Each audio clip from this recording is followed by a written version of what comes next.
Congressman Jamal Bowman was elected in November of 2020 and was seated as part of the 117th Congress this past January. He represents New York's 16th district, which includes the northern Bronx and parts of Westchester County, including Yonkers, New Rochelle, and Mount Vernon. New York City born and raised, Congressman Bowman spent his early years in public housing and rent-controlled apartments. A lifelong educator with more than 20 years experience as a teacher, he founded and was principal of a community school in the Bronx prior to running for this office.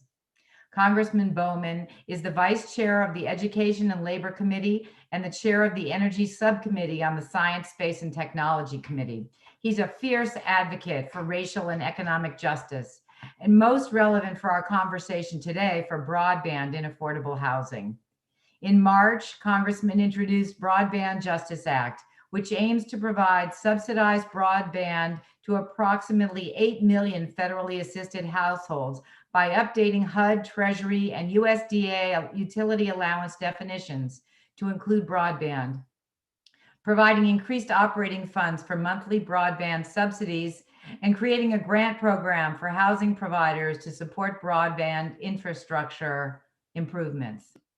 Well, thank you, Congressman, for joining us for NYSAFA's 22nd Annual Affordable Housing Conference.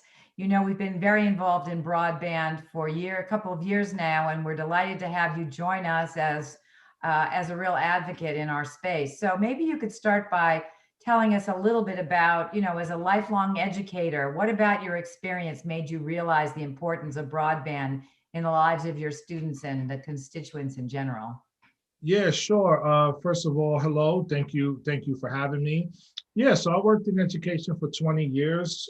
All throughout that time, I spent all my time in Title I schools.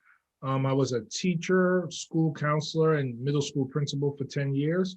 And you know, without access to broadband, you don't have access to the world beyond your community, right? You don't have access to resources. You don't have access to learning opportunities. You don't have access to social opportunities.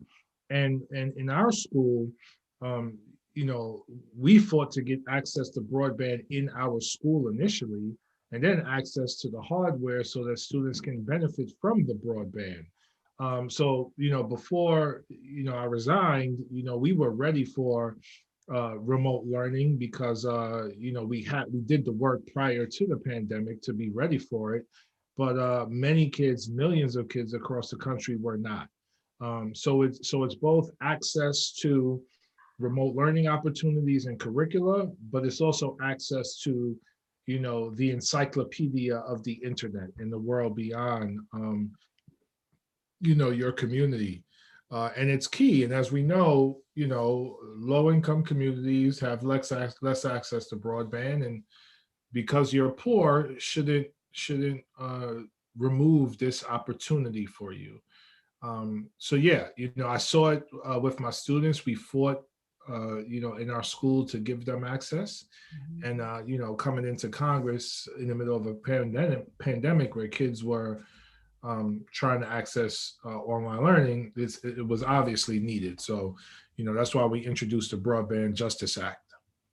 That's fantastic. At NYSAFA, we heard similar concerns from families in our units across the state. And NYSAFA had a pilot last year, and I guess part of this year, it's called community classrooms. And we brought students down into community spaces that had Wi-Fi, and we paid monitors to be there and help them get online. So they had a virtual classroom right there in their housing building so that they could go to school virtually. It was a pilot, and I hope we can continue to do something similar with after school opportunities, because these buildings do, to some extent, provide a hub for internet access. So talk to us about the transition from then housing to really looking at affordable housing as the access point.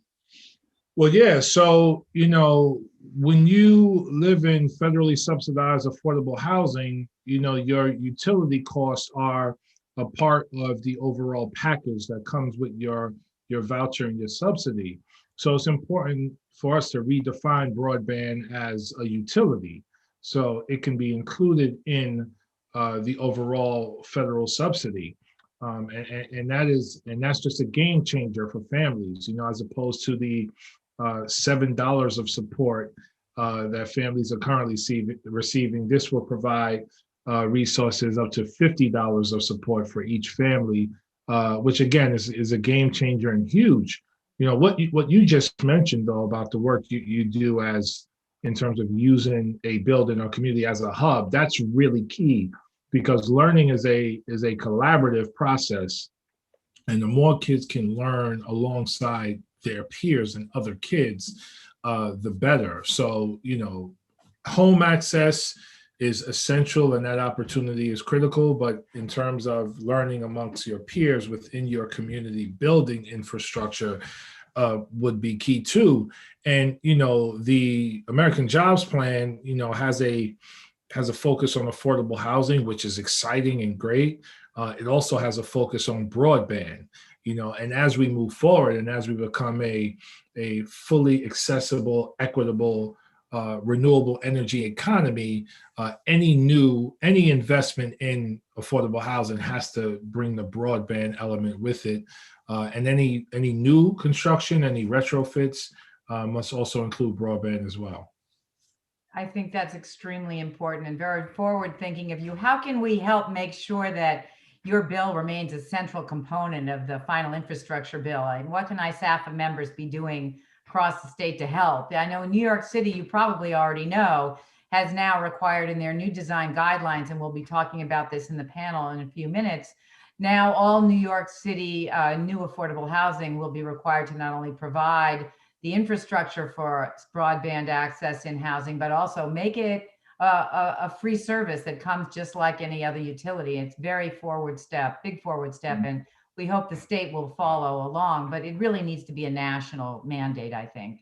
Yeah, and it looks like we're heading in that direction. So to help us out, please continue to engage with our legislative team to keep us informed of the work you're doing and what's happening on the ground, and continue to lobby our U.S. Senators Chuck Schumer and Kirsten Gillibrand, as well as the White House, as well as leadership in the House. So Speaker Pelosi, Majority Leader Hoyer, Majority Whip Clyburn, and Chairman Jeffries.